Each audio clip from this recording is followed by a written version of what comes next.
Lothar Matthäus, Paolo Maldini, Ruud Gullit, Gabriel Batistuta.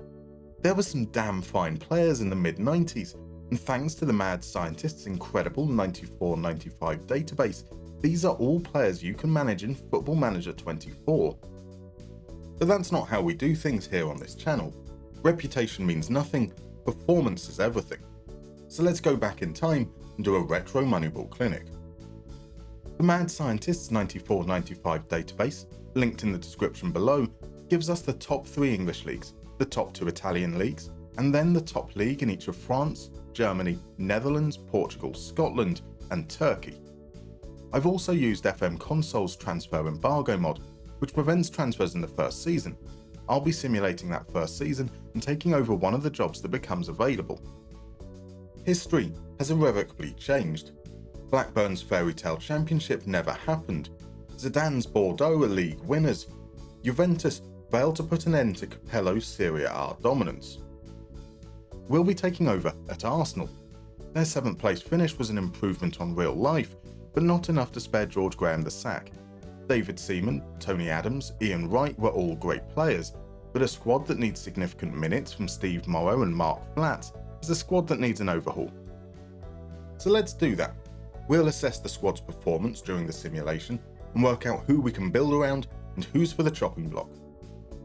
These are the players that played the most minutes. In goal, David Seaman struggled to prevent goals. That's kind of a goalkeeper's bread and butter, and frankly, it's not good enough. Sold for €8 million to Real Madrid. Lee Harper, his backup, was worse. Sold to Southend for $700k. At right back, Lee Dixon. He won his tackles, was progressive, and safe on the ball. He's fine. Nigel Winterburn at left back also won his tackles and was progressive, whilst also offering some creativity. Equally fine. At centre back, Tony Adams' tackle win rate was good. His aerial win rate was elite, a threat from set pieces. The same can't be said for Steve Bold. 54% header win rate is abject. Sold to Lazio for €2.2 million. Martin Keown's header win rate was also on the low side, but he was exceptional in ground duels, enough to keep him around. Steve Morrow played at left back and was plain awful, sold for €1.2 million to Celtic. Paul Merson is the first midfielder up. He played centrally, and despite surprisingly low dribbles, his attacking output was wonderful. Alongside him, Schwartz was used in a more defensive capacity. Won possession, kept it safe, helped progression. John Jensen was the backup, more active in harassing and tackling. He's serviceable. Ray Parlour was the right midfielder, dribbled, created, scored. Decent. Mark Flatts played on the left and had a good goal-scoring output. I'll be talking about our tactical approach shortly, but he doesn't quite fit my plans, so he's been sold for $525k to Leicester. Stephen Hughes was more dribbly and more creative. He has a role to play. Up front, Kevin Campbell was great at creating chances for others, a traditional big man to partner a little man. And 5'9" Ian Wright is that little man. To no one's surprise, an effective goalscorer, one of our star players. Alan Smith was good at scoring and creating, but not necessarily enough to warrant extending his contract. That's 6 first-teamers gone, but the cull didn't stop there. Andy Linnigan for $300k, Matthew Rose for $1.5 million, Eddie McGoldrick for $1.8 million, David Hillier for $1.1 million, and Paul Dickoff for $2.5 million. Before we dip into the transfer market, let's work out what we want to do tactically. In my opinion, our 3 best players are Tony Adams, Paul Merson, and Ian Wright. So let's build around them. This is the era of the 4-4-2, but Merson is surely best playing behind the striker, so let's instead go with a 4-4-1-1. I want to give him the proverbial keys, so Merson will be a trequartista. Ian Wright, a pacey natural goal scorer, will be an advanced forward. I do want to create that front 5 associated with the modern game, so on the left we'll have an attacking fullback and a supporting inverted winger. Winterburn was effective going forward, so he'll be the one to provide the width. On the right, Lee Dixon did not offer much going forward, so the width here will come from an attacking winger. Dixon will stay behind the play as a supporting fullback. That means our central midfielders have relatively little attacking burden, a supporting ball-winning midfielder alongside a defensive central midfielder.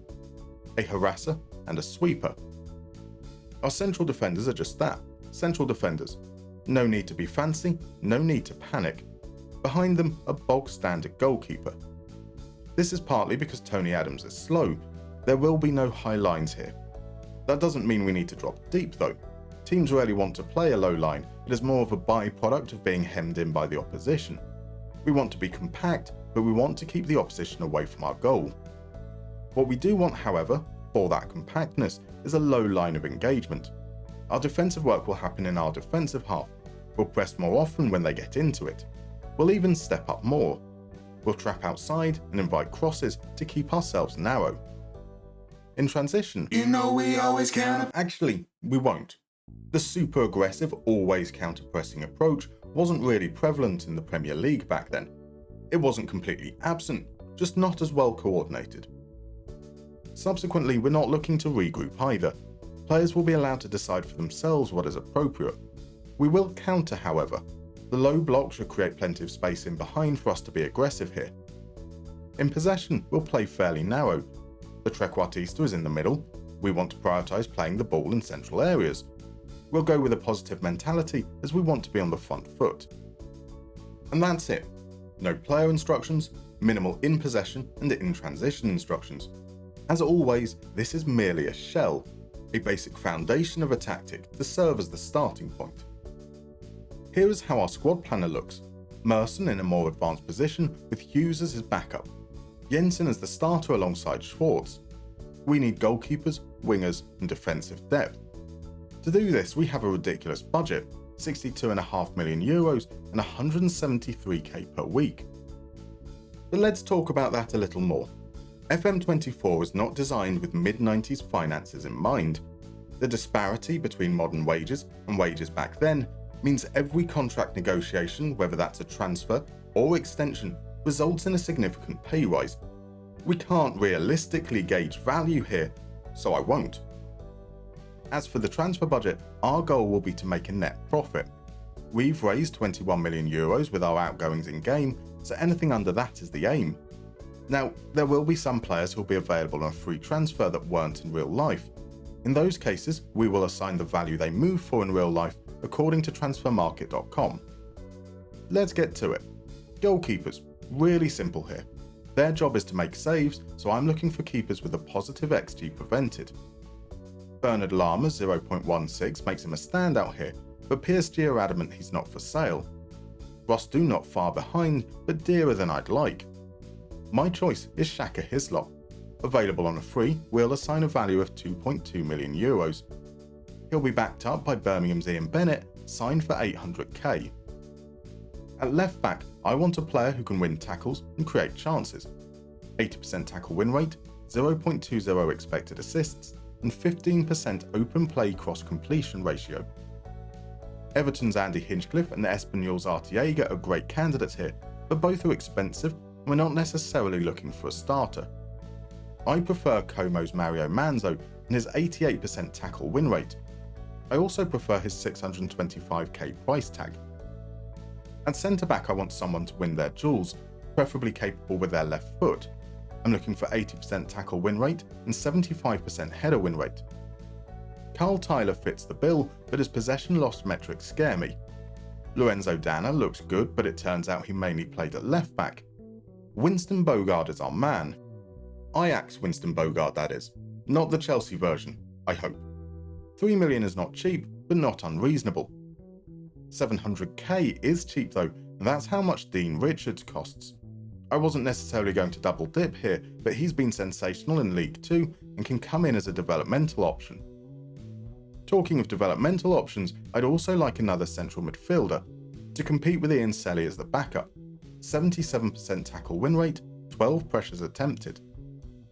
Lee Bowyer is a match, available for just over 1 million, but I've got a dickhead quota of 1, and I'll be using that up a little later. Instead, we'll go for Oldham's Paul Rickers, and he'll cost us 775k. I want to consider the right winger and left inverted winger at the same time. Ultimately, I'm looking for right-footed, scoring dribbly boys. 3 dribbles, 0.3 expected assists, 0.30 goals. At least 2 of the 3. Claude Arnau Rivernet meets all three of those criteria and would almost certainly have been the choice had it not been for Ernie Stewart. His 4.8 dribbles excites me. He speaks Dutch so can help Bogaard settle. He can play as a striker so offers us flexibility. All for €2.8 million. Paolo Di Canio falls short on the dribbles but has sensational attacking output. For €4.9 million, the dickhead quota is now used. Bolton's David Lee is a great backup option, capable of covering both wings and available for €800k.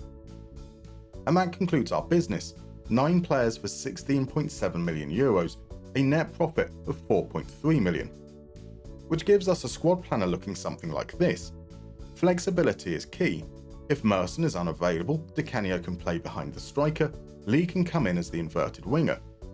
If Wright is unavailable, Stewart can play up front, Parler can play as the winger, Jensen can come into the starting lineup, and so on. All that's left to do is play the game. You know the drill by now. Responsibilities delegated, holiday between game, use instant result. So how do we get on? The Premier League race was tight, neck and neck with Manchester United, who were looking for a 4th consecutive title. A 3-0 win at Old Trafford brought us within 2 points at the halfway stage, and United responded by signing Gabriel Batistuta. As we reached the business end of the season, we were constantly jostling for top spot. The final game, we were level on points. United had the advantage on goals scored, we held the advantage on goal difference, +2. A 3-2 win at Ewood Park against 3rd place Blackburn meant Man United needed to win by at least 3 goals at home against 4th place Wimbledon.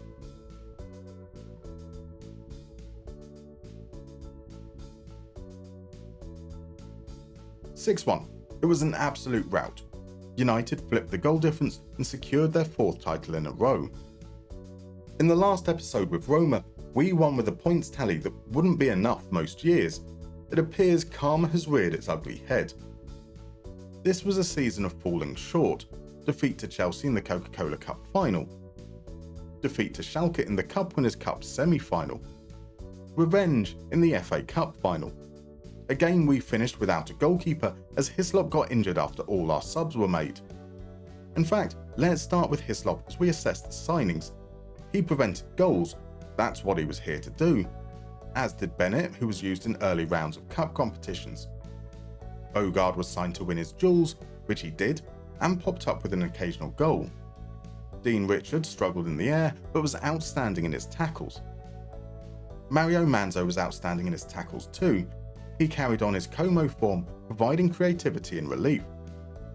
Paul Rickers was not expected to play. Little can be assessed from just 200 minutes.